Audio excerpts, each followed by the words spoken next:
Hi, welcome to Japanese Craft Beer Reviews. And today we're going to begin a series of beers from the brewery which is called Ise Kadoya. And this is a kind of long-standing Japanese craft brewery. They've been around for a while. And in fact, as a sake brewery, the company has been around since 1575. As a craft brewery, they started in 1997, and they're quite well established in Japan, and they're generally regarded as one of the better craft beer breweries in the country. And so they opened in 1997. The founding company, the relative of one of the founders, is named Suzuki Naohiro. And Suzuki-san actually has a PhD in microbiology. He studied yeast for his doctorate, so he is well involved in the beer world, and certainly has a lot of knowledge to offer Ise Kadoya. So he is a relative of the founding family. The name Ise Kadoya refers to the city of Ise, and Kadoya to the family name of the founding sake brewing family. And they're quite well known across Japan. They have a variety of different beers, several souvenir beers, including their Shinto beer line, which you often see as a souvenir kind of beer to take away from the Mie area. And I don't like to say it, but they are one of the early adopters into the Tap Marché program, which was Kirin's attempt to kind of co-opt the craft beer scene in Japan by putting cheap tap systems into any bar or restaurant that wants to have them and allow them to offer craft beer.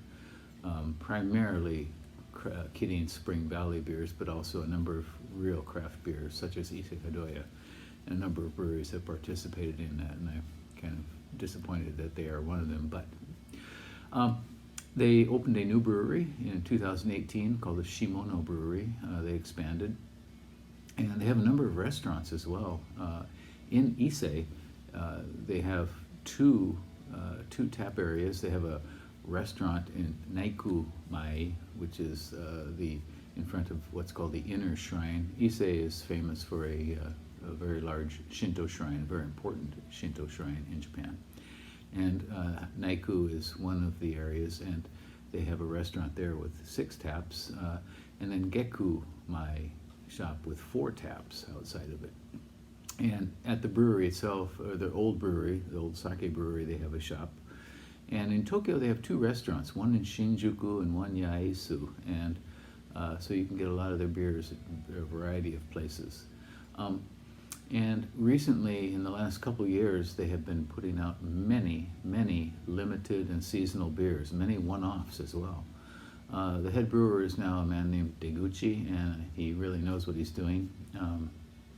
He appears often at tap takeovers at different places in Japan when they do a tap takeover for Ise Kadoya beer. Okay, well, that's just a brief introduction to the company, and we're going to look at, I think, 14 different beers from them, and so that's a lot. So let's get started.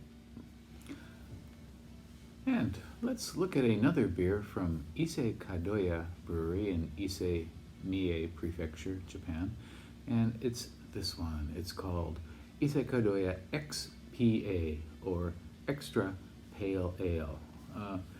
This X sometimes appears as a shorthand for extra, just as, for example, W will often appear as the short form for double.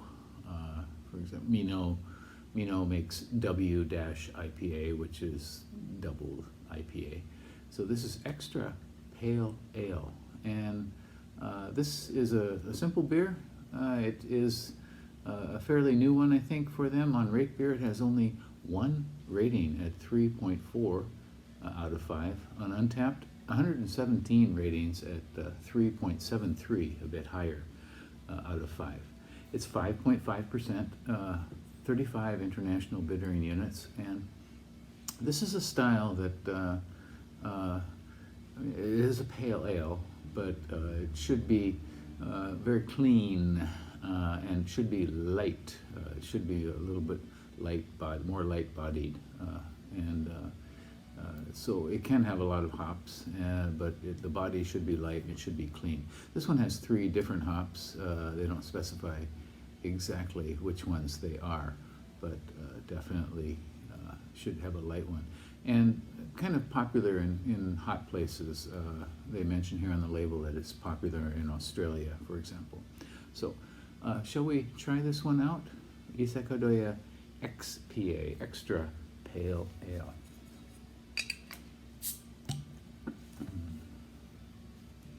The extra pale ale that I'm particularly fond of in Japan is called Captain Crow. And you may find that one in the stores. If you ever do, give it a try.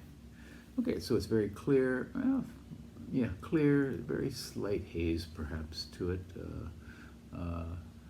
And a lot of snow globy sort of carbonation rising up, twisting around. Half a finger of kind of sloppy white lace. You see the color?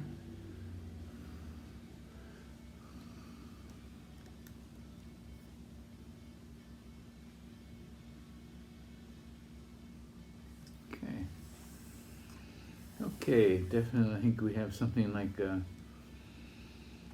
going to say Citra.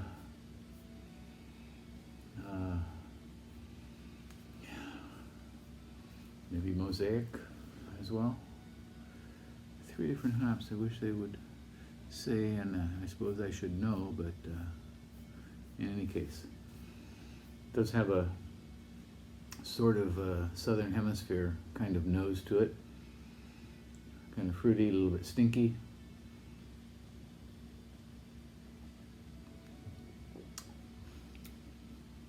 Flavor is very similar. The hops come out and take over right away.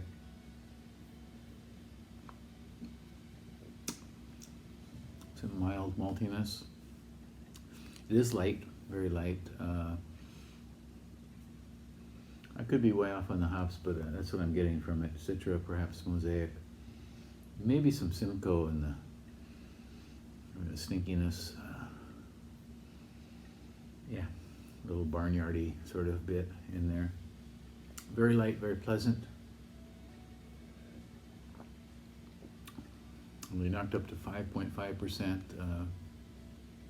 Pale ale should be, and it's not a session beer, of course, but it shouldn't be high. It shouldn't rise up too high in alcohol. Of course, that might be an interesting experiment to make a high alcohol extra pale ale and see how it goes, but probably would make the body too heavy. Very nice, light, pleasant, unexceptional, but very drinkable, and I suggest you try this out. This is called Ise Kadoya XPA. It's an extra pale ale, 5.5%, 35 international bittering units, and give it a go, and let's talk about it. Tell me what you think, and if you know more about Ise Kadoya beers, let's have a little conversation. Okay, well, that is it for today. I hope you're doing well. Stay healthy. Take care. Bye-bye.